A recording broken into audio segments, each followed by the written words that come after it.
La cellule de veille donc s'est réunie cet après-midi. Une conférence de presse était organisée à la sous-préfecture à 17h en présence du préfet, de la collectivité territoriale, de l'association des maires, de l'ARS. Nous retrouvons. Et donc, le préfet Marc Delgrande est avec nous sur ce plateau.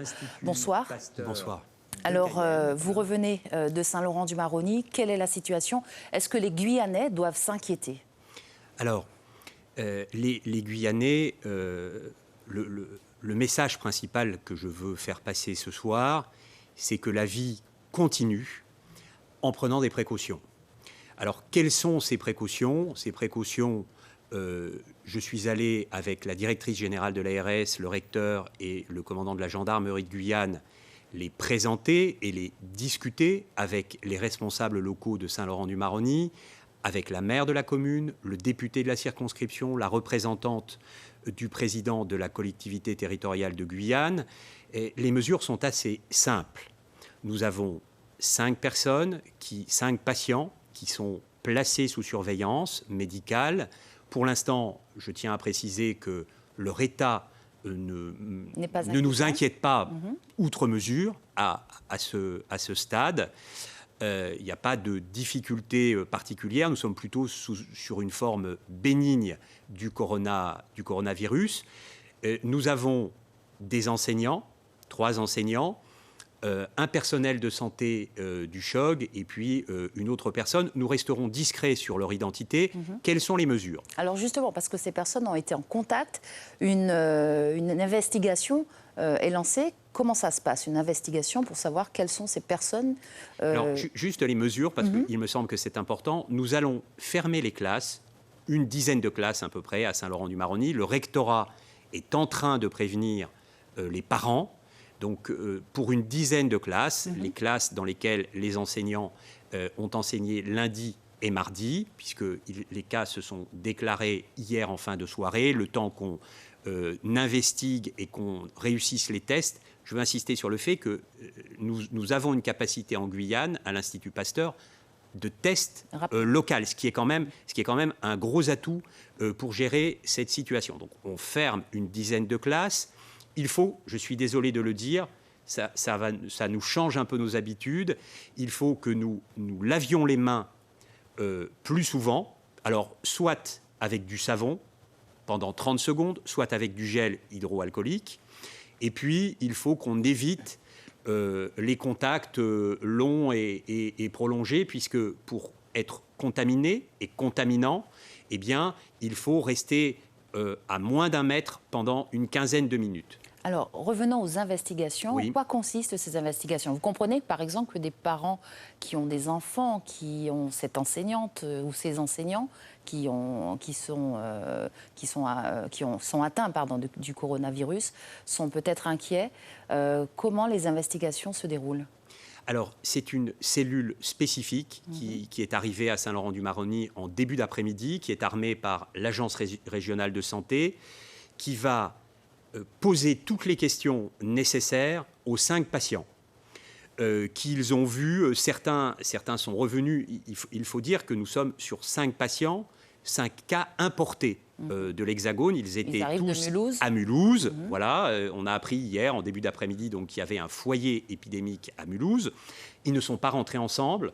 Leurs arrivées ne se sont pas faites ni le même jour, ni par le même avion. Donc, il faut les interroger pour qu'ils nous disent à quel moment ils ont été en contact proche et prolongé avec un certain nombre de personnes.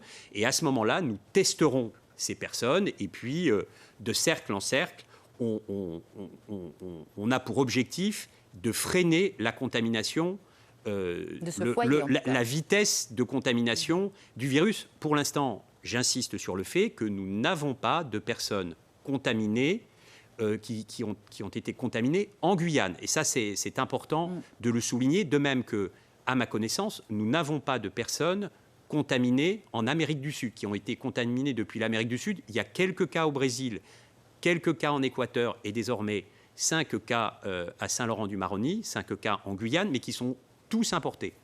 Est-ce que d'autres mesures plus générales seront prises, par exemple à l'aéroport ou dans les lieux publics quand il y a des rassemblements, des concerts, etc. On voit que dans l'Hexagone, certains concerts sont annulés. Est-ce qu'en Guyane, il y aura des mesures de ce genre?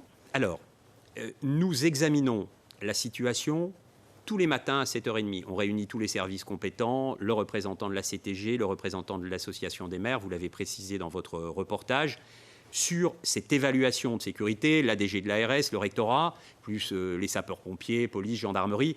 On scanne la situation, on voit comment elle a évolué et nous adapterons les mesures à cette évolution. Pour l'instant, seuls les rassemblements de plus de 5000 personnes sont interdits.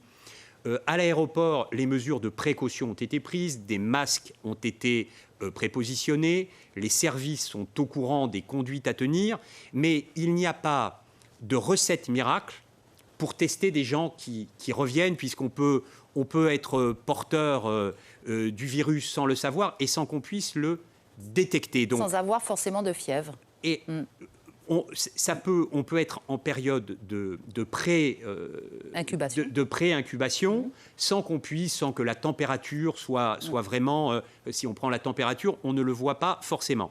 Donc, nous avons passé des consignes très strictes à l'aéroport, plus généralement à nos frontières, mais ce n'est pas en fermant ou en étant crispé que les choses vont se régler. On l'a bien compris. Ce qu'il faut, c'est vivre normalement, encore une fois, en prenant les précautions de base que je viens d'énoncer. On ne pourra plus se serrer la main, s'embrasser, ça il faut faire très attention, se laver les mains, c'est vraiment essentiel. Merci beaucoup en tout cas Marc Delgrande d'être venu rassurer les Guyanais. Peut-être aussi, si vous me permettez d'ajouter quelque chose, c'est une situation, c'est vrai, qui est atypique, que nous surmonterons ensemble si chacun fait preuve de bienveillance et de solidarité. Je crois que nous serons capables de surmonter cette difficulté.